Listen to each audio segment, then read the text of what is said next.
Gus Handegord, the famous Canadian building scientist, once said, the three biggest problems with buildings are water, water, and water. My name is Allison Bales with Energy Vanguard, and today we're going to take a look at how building science begins in the yard. As we stand here looking at this house, and this is my house, this is my backyard, we're looking at the back wall here. We can see the roof, we can see the yard, and the yard, first of all, let's take a look at that. It slopes to the right, from left to right in the video that you're watching. That means that water is going to go from left to right. And we have quite a slope here. As if I scan over this way, we've got a lot of area here that can drain down this way. And as we go even farther to the right, and then down a little bit, you can see that a lot of water can go down there. And I know a lot of water can go down there because I have seen it all pile up over there on the right side over there, which is where our basement door is. But before we get to that, let's go back to the roof now and talk about the penetrations on the roof. As we look at the roof, we can see four things up there to the right of the chimney. Two of them are bath fan terminations, and two of them are plumbing stacks, which vent the sewer side of the plumbing system in the house.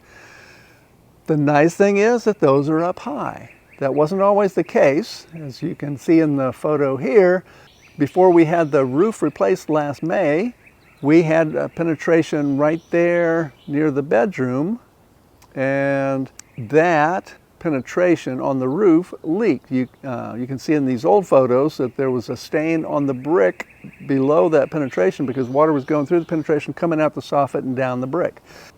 Another nice feature of our gutters is that there is a baffle there at the end of the valley. That keeps water from rushing down and overshooting the gutter itself and just going straight out into the yard, which it used to do before we got that baffle put in.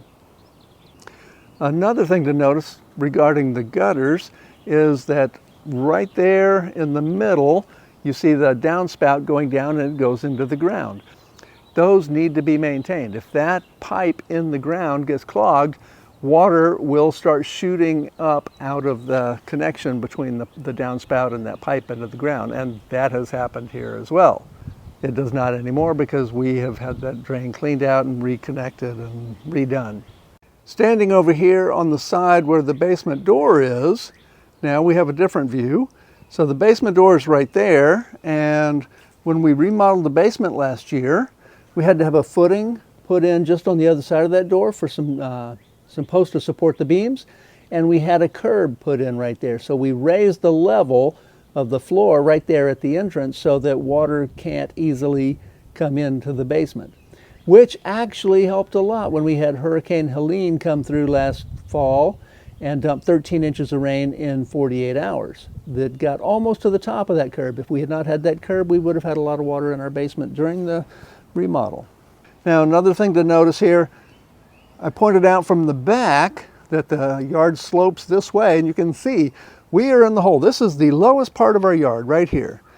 What we did to prevent water from accumulating down here and making it easier to get into the basement is we had the grade changed back here so that a lot of the water from the yard flows down that way to the side. Any water that gets into this area can go into this drain, which is hard to see, but it's right there. That's in a very low spot in this area, and that will collect a lot of that water. It goes into a 6-inch pipe, which is underground and exits over there at the edge. So in building science, we talk about control layers. We talk about these three things we need to control. We need to control the flows of heat, air, and moisture. And moisture comes in two forms. It comes in liquid form and vapor form. Liquid form is what you have to worry about first, and that's why we are out in the yard here, because this is where most of the liquid water problems happen. Yes, we can have plumbing problems inside, but a lot of the liquid water problems that happen in buildings happen outdoors because we don't control the rain that hits the roof or the snow that then turns into rain when it melts and comes off the roof.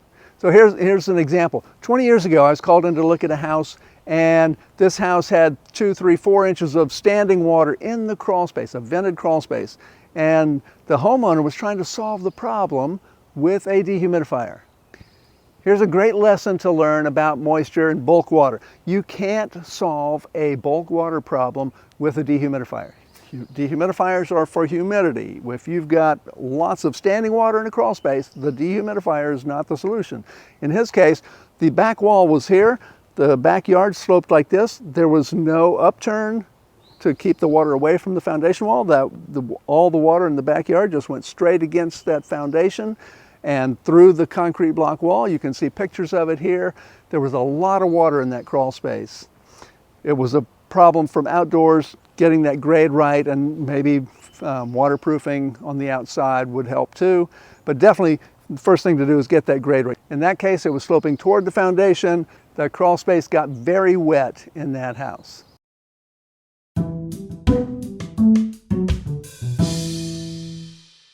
Please ignore the long grass back here. I'm not supposed to show you that, but it is no-mow May, as long as I can hold off on cutting this grass.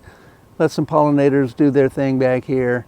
We're going to keep it going until the end of May if we can.